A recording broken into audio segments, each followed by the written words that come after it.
എല്ലാവർക്കും നമ്മുടെ ചാനലിന്റെ മറ്റൊരു വീഡിയോയിലേക്ക് സ്വാഗതം. ഏറ്റവും പുതിയ പുതുപുത്തൻ വാർത്തകൾ അറിയുവാനായി ഈ ചാനൽ മറക്കാതെ സബ്സ്ക്രൈബ് ചെയ്യുക.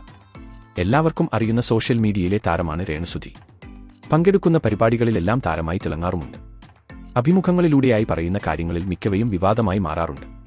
ബിഗ് ബോസിൽ മത്സരിച്ചതോടെ ജീവിതം നന്നായി മാറി എന്നും രേണു പറഞ്ഞിരുന്നു. ഇന്നിപ്പോൾ കൊച്ചുകുട്ടികൾ വരെ രേണു ചേച്ചി എന്ന് വിളിച്ച് അരികിലേക്ക് വന്ന് സംസാരിക്കാറുണ്ട്. വീടിനെക്കുറിച്ചും വിവാഹത്തെക്കുറിച്ചുമൊക്കെയുള്ള ചോദ്യങ്ങൾ ഇപ്പോഴും ഉയരുന്നുണ്ട്. കിച്ചുവിന്റെ പേരിലുള്ള ആ വീട്ടിൽ വിവാഹശേഷം ഞാൻ താമസിക്കില്ല, ഭർത്താവിനെയും കൂട്ടി അങ്ങോട്ടേക്ക് എന്തായാലും പോവില്ല എന്നും രേണു പറഞ്ഞിരുന്നു. എന്നെ സ്നേഹിക്കുന്നവരായിരിക്കണം പാർട്ട്ണറായി വരേണ്ടത്. സ്നേഹിക്കാനുള്ള മനസ്സുണ്ടായിരിക്കണം. അങ്ങനെ ഒപ്പണാവുന്ന ആളെ എനിക്കിഷ്ടമല്ല. കുറച്ച് ഇൻട്രയാവേർട്ട് ആയിരിക്കുന്ന ആളെയാണ് എനിക്ക് താൽപ്പര്യം.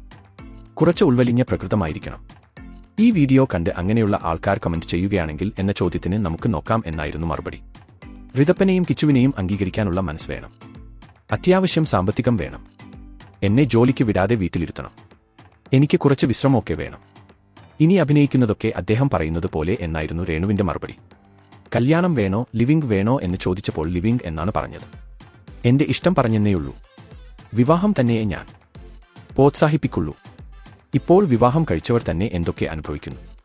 വിവാഹം തന്നെയാണ് ബെറ്റർ. എന്തെങ്കിലും പ്രശ്നം വന്നാൽ ഫാമിലിയിലേക്ക് ഓടിപ്പോവാം.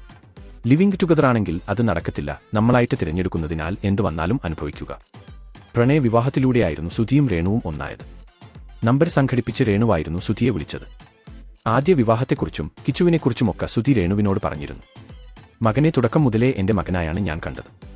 അവനും അമ്മയെന്ന് തന്നെയാണ് വിളിക്കുന്നത്.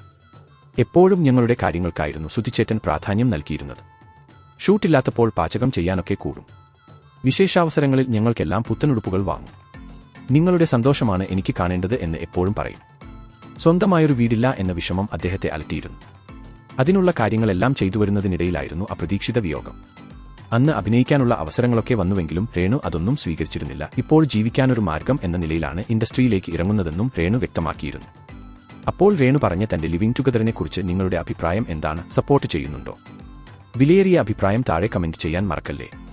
അപ്പോൾ ഇതുപോലത്തെ കൂടുതൽ വാർത്തകൾക്കായി ഈ ചാനൽ മറക്കാതെ സബ്സ്ക്രൈബ് ചെയ്യുക.